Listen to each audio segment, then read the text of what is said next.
Hello, this is Dan the Furniture Repairman. This is a kitchen cabinet door. It has water damage. It's swollen. The veneer's damaged on it, and we're going to show you how to fix it. Now, this is under the kitchen sink, and I guess water dripping down on it just swelled this up. And the MDF or particle board underneath is swollen also, and the veneer is damaged.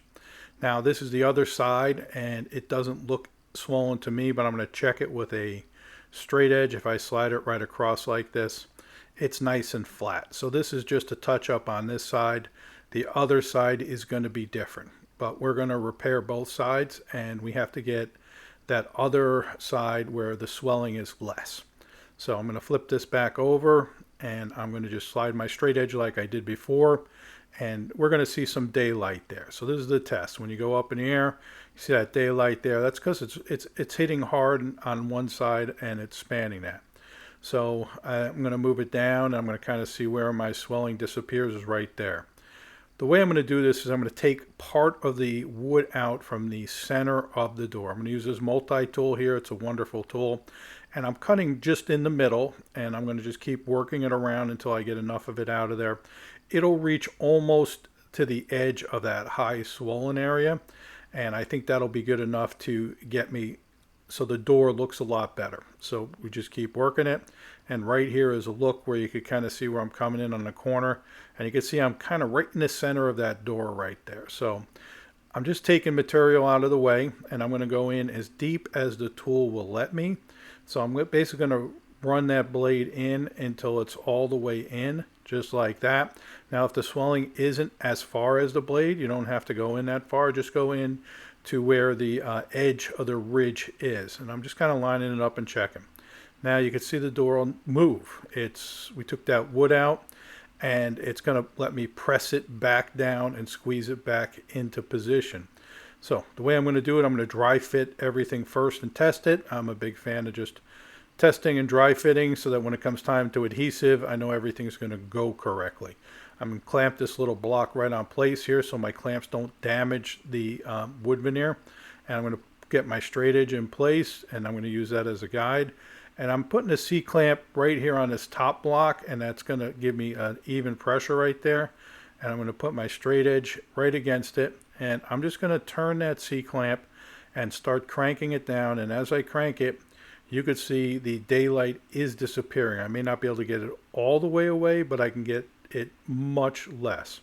So this is my setup right here, and you can see the wood is squeezed back together, so an adhesive will work there. Now if it's gapped, like in other words if we have too much wood out, you could put a little shim of wood in there to squeeze against that to hold it. If it's not squeezed enough, cut it again. Now right now I've got this parallel clamp on the bottom of the door. This lets me stand it up. There's a little bit of a trick, and this is the line I've cut in the wood, and we're going to get some adhesive in there, and we're going to clamp it. So I just taped everything up because I know adhesive is going to run down the side, and I don't want to end up gluing blocks to the wood. And I'm using Quick Cure System 3 epoxy here. Just stir it up to manufacturer's specifications, and nothing difficult here. I'm just going to kind of work it into this groove and press it down. I'm using that fancy clam knife there that I love to use. It's a wonderful tool on so many different ways, and I'm going to start pushing it in. Now what I'm going to do is press it down and be gentle. I'm not going to force things, but I'm going to let gravity kind of pull that epoxy down and run into the groove.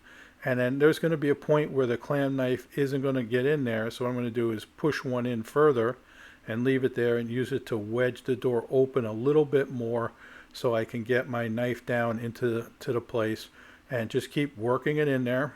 And you can't have too much because when you clamp it, it's just going to squeeze out. And now I'm just shifting the knife further down, and I'm going to just keep applying epoxy further and further down.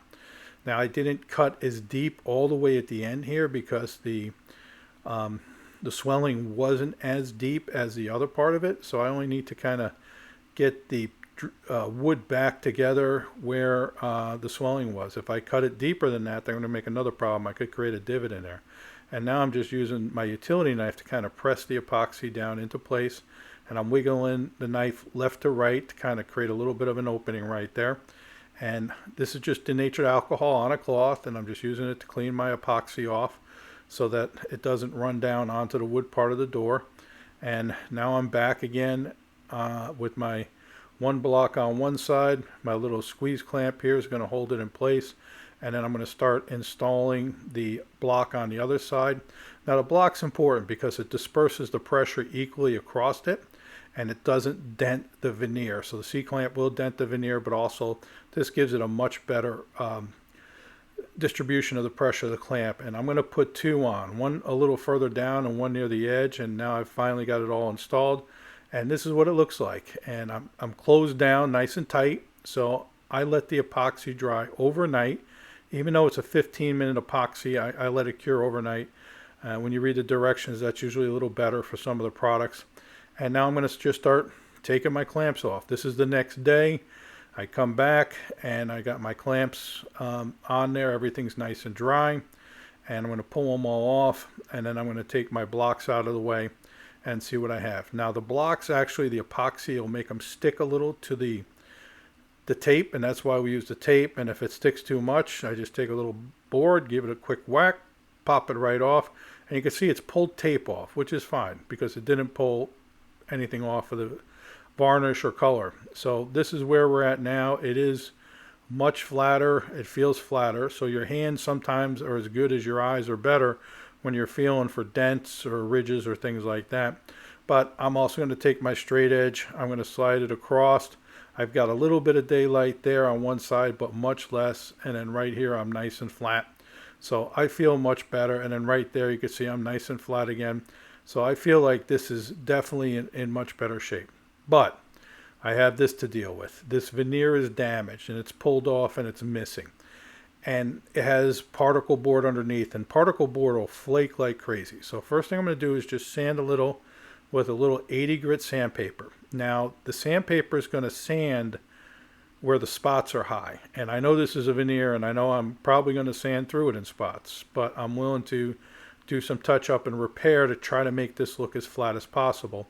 And I have all of this damage right here on the edge. Now, a cloth with a little denatured alcohol on it, and I'm just wiping this down. Now this is going to tell me a couple things. One, the color is coming off on the cloth, which means the color is in the clear coat, in the varnish, and that's why there's no color or stain in the wood. Now right here, I'm missing veneer, and this is particle board, and I've got to lock it up. It'll flake. It doesn't matter if you varnish it or whatever, it'll just continually just peel and pop off. So I want to get a nice solid surface there. So what I like to use is instant glue. I use the thin when I'm doing this repair, and what I'm going to do is just put it all over the particle board, and it's going to soak in there. And then do this in a well ventilated area, because this stuff is not good to breathe in. So I got a big exhaust fan. Even if you're doing it outside, put a fan on you. You can see the smoke. That's why they used to call it hot stuff. And I'm going to keep putting it on until no more absorbs in. So when no more absorbs in, I know it's drank in everything it wants to drink in. Now this veneer up here is compromised. It's loose and everything. So it has little cracks and everything in it. I'm going to move my instant glue all around it and try to hope it soaks in the cracks and kind of helps stabilize that veneer and stick it all back down into place. Now I don't wipe it off. I just tend to keep putting it on there because I don't want to wipe off anything that's in those cracks or anything like that. I want to get this thing solid like concrete, you know, very strong, so it won't peel off in the future. And this is the accelerator, so right there on the side, I'm just going to kind of from a distance start spraying it on there, and it's going to lock this up. It's a great product because it just speeds up the drying of the instant glue. But you could just sit there and wait 10 minutes and it'll be dry. So I'm going to spray this all over there, and now I'm going to look at this, and you know, it looks horrible, but what it doesn't look like it's flaking anymore. This is now locked up and it's in good shape, and I filled in some ridges, and it's gonna end up being much better than if I didn't do it. But now I got to start sanding off my instant glue that's high from the ridges. Again, 80 grit. Now the reason why I use a block is only going to hit the high spots. It's not going to hit the lows. If I hand sand this, my hand's going to follow up and down, and it's going to cause problems. Now right here I burnt through the veneer, and I was kind of expecting that because there's that ridge right there, and veneer is very thin. It's like a paper. It's so easy to burn through.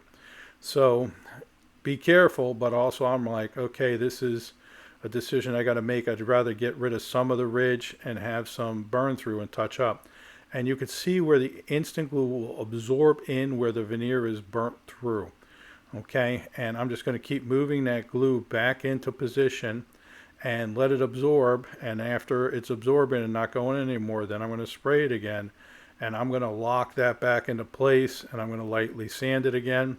And you know, I may have a spot or two that pops up again, so I'll just keep locking it up after that. And you can see the ridges in the wood are white. Those are the high spots. That's okay with me. And now I'm just kind of feeling to see if that ridge is more or less gone. Once I know it's gone, I think I can go on. But right there, you see that deep area right there. That's because that's a little bit of a groove right there from the swelling pushing up on one side and then creating that little bit of a valley between the two pieces of wood. And I want to be able to reduce that enough, but I don't want to sand through my veneer. So it's kind of the feel. Now I'm going to go to a less aggressive sandpaper, and what I'm going to do is sand further up into the varnish I'm going to work on, because I'm going to end up re-varnishing this whole door. Now this is something important. If you look at the sawdust, it has a blue tinge to it, which means this is a water-based finish. If this was a solvent-based finish, it would be more of a yellow or amber look. So this is water-based, and that means our touch-up has to be with water-based. And now I'm coming back with 220. So this is telling me right now I'm not going to be able to use a standard solvent-based spray lacquer. I've got to use something that's compatible with water-based. You can use shellac, and that'll sometimes work because it's not very aggressive, but you know, I'm going to just continue to work with my water bases through this whole piece. Now, if this was a solvent-based door, the sanding dust wouldn't have the blue tinge to it. I can go to a standard touch-up practice. If you're at all unsure, and then here I'm coming back with my even finer sandpaper, and I'm going edge to edge, sanding the whole door. You could test it on like the back inside of the door someplace. If it causes a problem, it's not going to bother you too much. It'll be easy to fix.